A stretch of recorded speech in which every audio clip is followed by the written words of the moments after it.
¿Conoces la Biblia?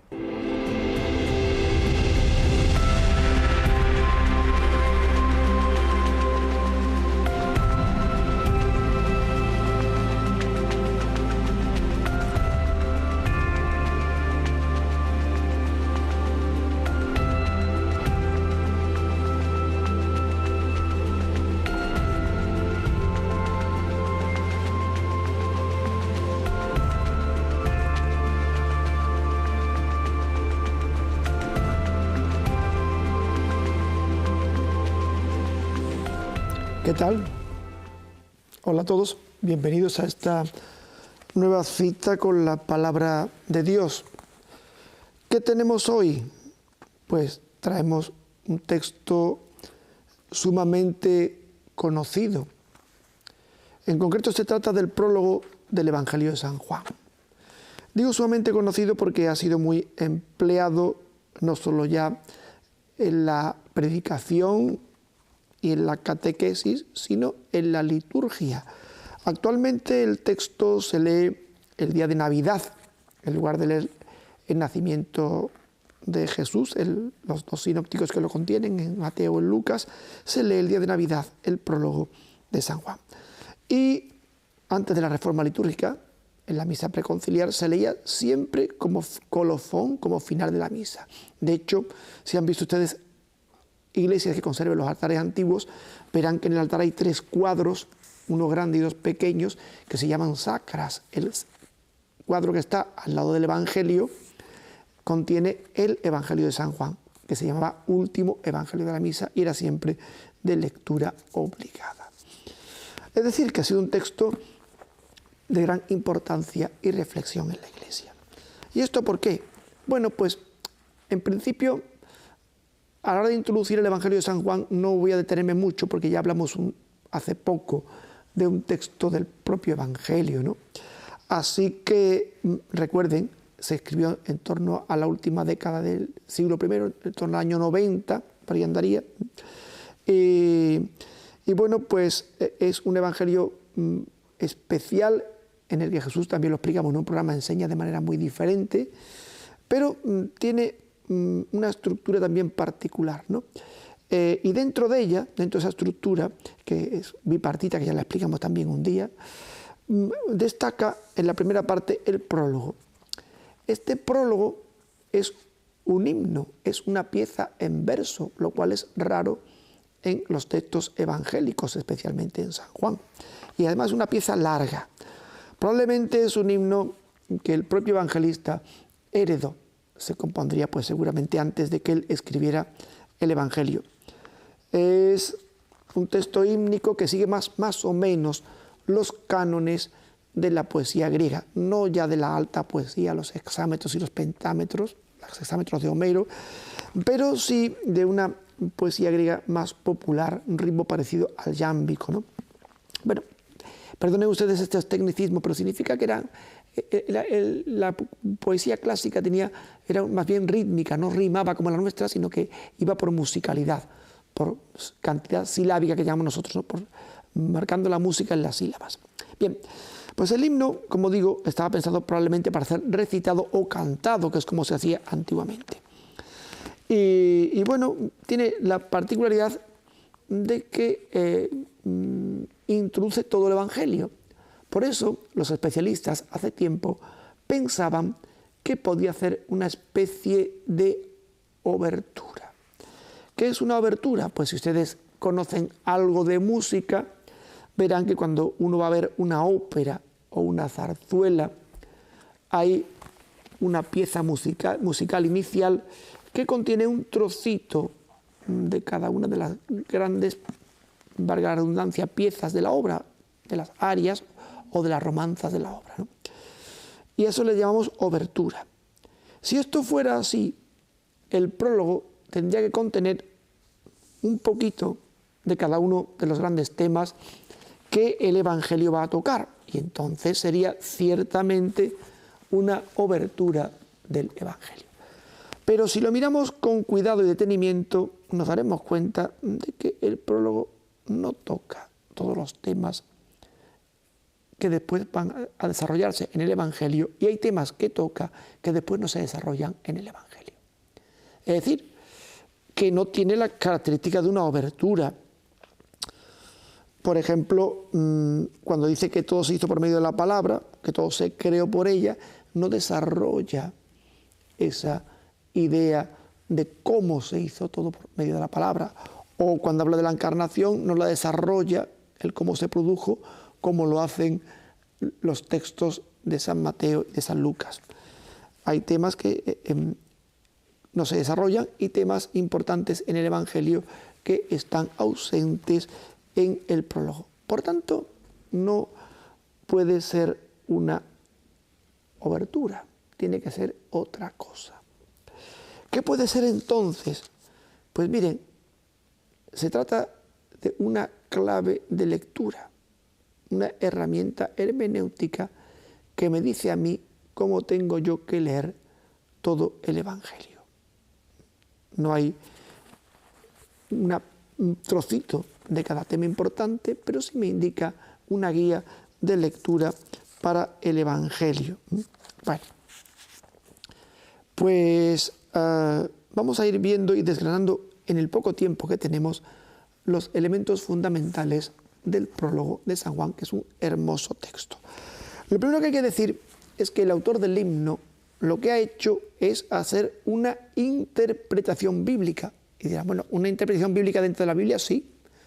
Hay libros bíblicos que interpretan otros de manera explícita y otras veces de manera implícita. Es un texto de la Biblia que lee e interpreta otro texto bíblico. Esto es un dato muy interesante. ¿Qué texto bíblico interpreta? Pues interpreta el capítulo 1 del Génesis, el relato de la creación, que ya una vez hablamos de él en este programa. Es decir, el autor se lee Génesis 1 y entonces, inspirado por el Espíritu Santo, le da a sus lectores la clave de lectura de ese primer capítulo de Génesis. Bueno, y cuando yo leo el primer capítulo de Génesis, dice, en el principio creó Dios el cielo y la tierra. El autor se queda con esa frase y dice, en el principio comienza exactamente igual que el primer capítulo de Génesis. Pero lo que dice es, existía la palabra. Es decir, el preludio de la creación, el momento previo de la creación, si es que se puede hablar de momento previo, porque el tiempo también se crea con ella, tiene como fundamento la palabra. La palabra ya existía antes de que nada existiera. O sea, por decirlo con una manera más precisa y técnica, la palabra existió eternamente. ¿Y cómo existió? Estaba junto a Dios. Es decir, ¿por qué dice la palabra?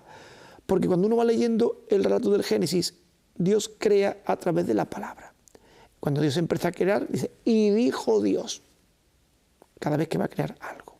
O sea, el evangelista se ha percatado de que Dios crea a través de la palabra. Y esa palabra creadora, que tiene la virtualidad de poder hacer realidad lo que dice, esa palabra, el evangelista la toma en un sentido personal, porque descubre en ella una persona. Y dice que estaba junto a Dios, pero no solo estaba junto a Dios, sino que es Dios. Esa palabra hay que identificarla con la divinidad. La palabra estaba junto a Dios y era Dios. Está pensando ya en el verbo divino. Y en el principio, dice, vuelve a repetir, estaba junto a Dios. Es decir, todo lo que va a ocurrir en la creación es algo que viene al ser a través de la palabra de Dios, que es Dios. Por eso dice inmediatamente, todo se hizo por medio de ella y sin ella no se hizo nada de lo que se hizo.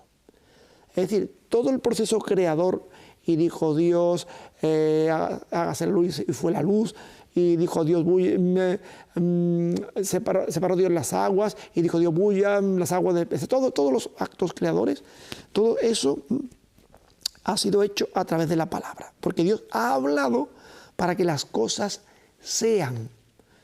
Si Dios no tuviera palabra, las cosas no serían. Pues esa propia palabra no es ni más ni menos que el mismo Dios. Sin ella no habría sido hecho nada de lo que se ha hecho. ¿Por qué? Bueno, porque la palabra es la vida. Todo lo que ha venido a la vida tiene su ser en la palabra divina. Recuerden cómo Dios crea al hombre a través de la palabra y lo vivifica a través de la palabra.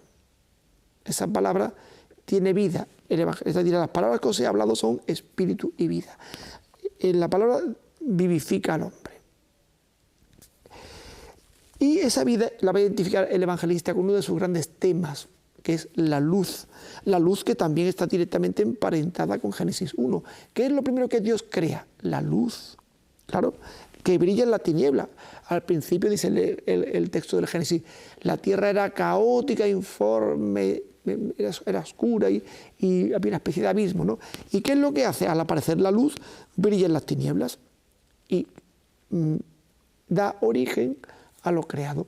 Pero el evangelista da a las tinieblas también un carácter casi personal, porque dice que las tinieblas no la pudieron vencer. Es decir, la luz derrota a las tinieblas como es el enemigo de la luz, que es vencido por ellas para dar el ser a lo que antes no era.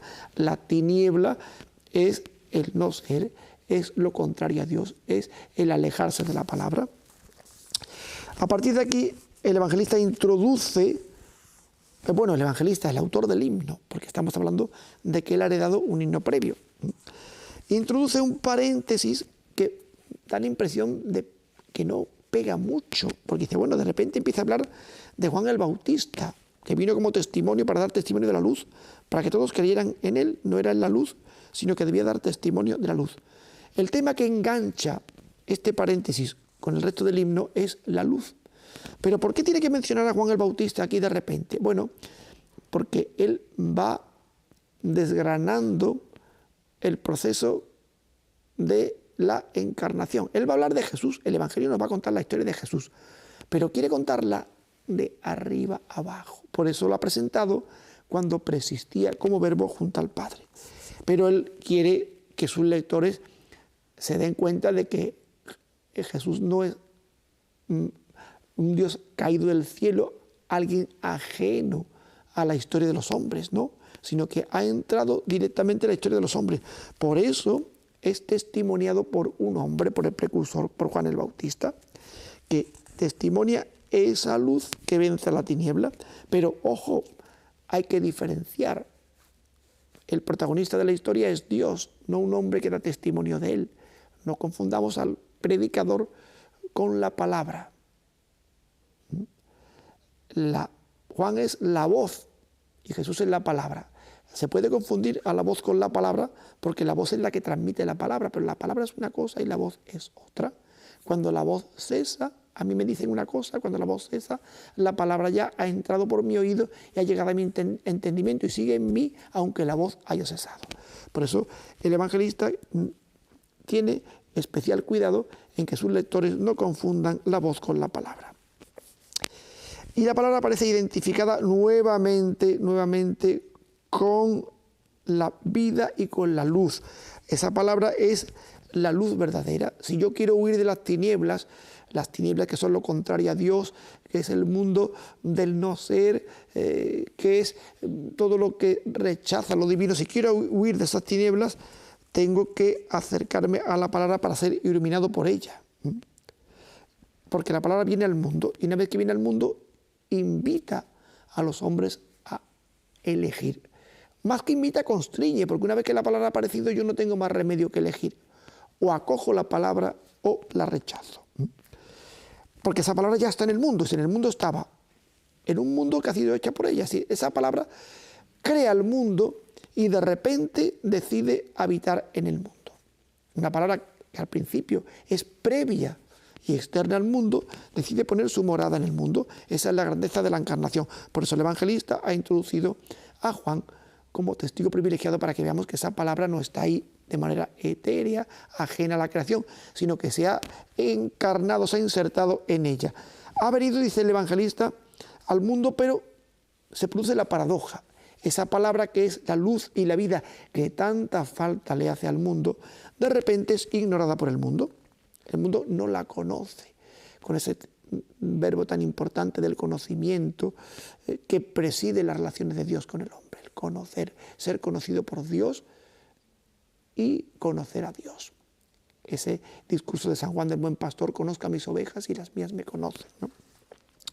De repente el mundo la desconoce. Para San Juan el mundo tiene varios registros. Por un lado es lo que existe, la creación en sí, pero por otro se identifica con aquellos que no reciben nunca a Jesús ni aceptan su palabra, aquellos que rechazan a Dios. Por tanto, el mundo no la conoció y se vino a los suyos, porque claro, eran criaturas suyas, habían sido creados por él, pero la paradoja es que no lo reciben, se niegan a recibirlo. Es decir, el mundo y el hombre han sido creados con tal libertad que pueden incluso no recibir a su creador cuando se hace presente en medio de ellos. Si no lo recibo, pues obviamente me quedaré en el ámbito de las tinieblas. Preferiré las tinieblas a la luz, que también lo dirá el evangelista San Juan. Dice, ¿por qué? Dice, ¿por qué prefieren los hombres las tinieblas a la luz en su mayoría? Porque sus obras eran malas y no querían verse acusados por la luz que todo lo pone al descubierto. Así que no lo reciben los suyos, pero sí hay quien lo recibe. La llegada del Verbo no es estéril, sí hay quien lo recibe. Y a esos que lo reciben les da poder para ser hijos de Dios a los que creen en su nombre. Es decir, la palabra es una semilla. Recuerden los sinópticos, recuerden la palabra del sembrador. La semilla es la palabra. Es una semilla de vida. ¿Qué es lo que hace? Que cuando anida en mí, como debe de anidar, produce en mí la filiación divina. Recuerden también la primera carta de Juan: ahora somos hijos de Dios y aún no se ha manifestado lo que seremos. Sabemos que cuando se manifieste seremos semejantes a Él porque lo veremos tal cual es. Por tanto, esa palabra es semilla de vida para el que cree en Él. ¿Y qué es lo que hace? Provoca el nuevo nacimiento del que hablará Jesús en el diálogo con Nicodemo. No nacen de sangre, ni de deseo de carne, ni de deseo de hombre, sino que nacen de Dios.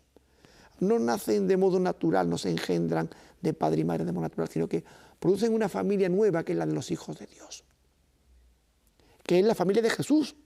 ¿Quién es mi madre y mis hermanos? Los que escuchan la palabra de Dios y la cumplen. El que la escucha es mi madre, mi hermano, todo. Esa familia nueva que tiene unos lazos indestructibles. Y ya sentencia el evangelista: la palabra se hizo carne y puso su morada ante nosotros, ¿sí? Puso su tienda, dice el evangelista, bueno, el autor del himno. Digo uno u otro indistintamente porque al fin y al cabo el evangelista ha usado el himno. Puso su tienda ante nosotros, se pone en medio del mundo, hace morada entre los hombres, de manera que los hombres puedan contemplar la gloria divina, algo que era imposible para el Antiguo Testamento. Veían aquella nube que la simbolizaba, pero no podían contemplar la gloria divina, esa gloria que Él recibe del Padre porque es unigénito. ¿Y por qué es unigénito? Porque tiene los dos grandes atributos del Antiguo Testamento, la gracia y la verdad. Son dos atributos divinos, la gracia que Dios concede y la verdad. La verdad y la fidelidad también son grandes atributos de Dios en el Antiguo Testamento. Es decir, el Hijo unigénito del Padre es también Dios y tiene los atributos de Dios. Vuelve a intercalar un testimonio de Juan el Bautista para que sus lectores vayan viendo cómo todo procede del mundo divino, pero vayan insertando a Jesús en el mundo de los hombres. Juan da testimonio de Él. Este ha aparecido aquí, este que os voy a contar su historia después, este Jesús del que os voy a hablar, ha aparecido aquí, y Juan ha dado testimonio de Él y ha dicho: este es el que viene detrás de mí, pero se pone delante de mí porque existía antes que yo. Es decir, le está diciendo a aquellos que primero fueron discípulos de Juan el Bautista: aquel que anunció Juan, que iba a venir después de él, en realidad no viene después, estaba mucho antes, existía antes que él y antes que el mundo. No solo existía antes que el mundo, sino que el mundo ha sido creado por medio de él. O sea, el autor de todo ha sido anunciado por un hombre y ha venido detrás de un hombre, pero se ha anticipado a ese y a cualquier hombre. ¿Para qué? Para que todos recibamos de lo que él posee, que es la plenitud o sea, lo que los griegos llaman el pléroma, todos los atributos propios de la divinidad. Y hemos recibido lo que Él trae, gracia, la gracia, gracia tras gracia, hemos sido agraciados, hemos recibido un don de Él. Y se dirige ahora a su comunidad, mirando de reojo a Israel. La ley se dio por medio de Moisés. Moisés otorgó un modus vivendi, una enseñanza divina para vivir según Dios. Pero los atributos verdaderos de Dios, la gracia y la verdad, que en el Antiguo Testamento casi siempre suelen ser fidelidad y verdad, aquí el autor del himno prefiere poner gracia antes que fidelidad, porque realmente la gracia supone el don de Dios, ¿no? Esa gracia y esa verdad, esos atributos divinos, nos han llegado por medio de Jesucristo, de manera que el Dios que no se puede ver de ninguna manera, que es invisible, que solo ha puesto su nombre en el santuario de Jerusalén, que solo se escuchaba, el Dios a quien no ha visto nadie jamás, el Hijo unigénito que está en el seno del Padre es, dicen algunos textos, quien lo ha dado a conocer. El texto griego original dice quien nos lo ha contado. Jesús es el narrador de Dios, el que te cuenta, el que te presenta a Dios. Después, más adelante, le dirá a Felipe que es el icono de Dios, la imagen de Dios. Quien me ha visto a mí, Felipe, ha visto al Padre. Pues ese Hijo único, ese verbo, ha hecho lo imposible, darnos a conocer a un Dios al que nosotros de ninguna manera hubiéramos podido ver con nuestros ojos. Nos lo ha hecho ver, nos lo ha mostrado, ha permitido que podamos entender a Dios en la medida de nuestras posibilidades. Y con Él nos ha traído la vida, nos ha insertado en una vida nueva, en un nuevo nacimiento, nos ha dado su gracia y su verdad que proceden de Dios, y además nos ha iluminado y hecho hijos de Dios como prenda, como primicias, porque para colmo tiene previstos aumentar esa filiación divina en nosotros hasta que podamos ver a Dios tal cual es, si somos fieles y le seguimos. Ya han visto ustedes qué importancia tan grande tiene el prólogo para contarnos las cosas de Dios en la medida que el lenguaje humano puede captarla, y para ver el nacimiento de Cristo invirtiendo la perspectiva, no como un acontecimiento humano, sino de arriba abajo. Saboreen ya después en casa este prólogo de San Juan, miren lo profundo que es, y yo les emplazo para una próxima cita, de manera que sigan conociendo la Biblia, y les dejo con la bendición. El Señor esté con vosotros, la bendición de Dios Todopoderoso, Padre, Hijo y Espíritu Santo, descienda sobre vosotros. Amén. Hasta la próxima cita.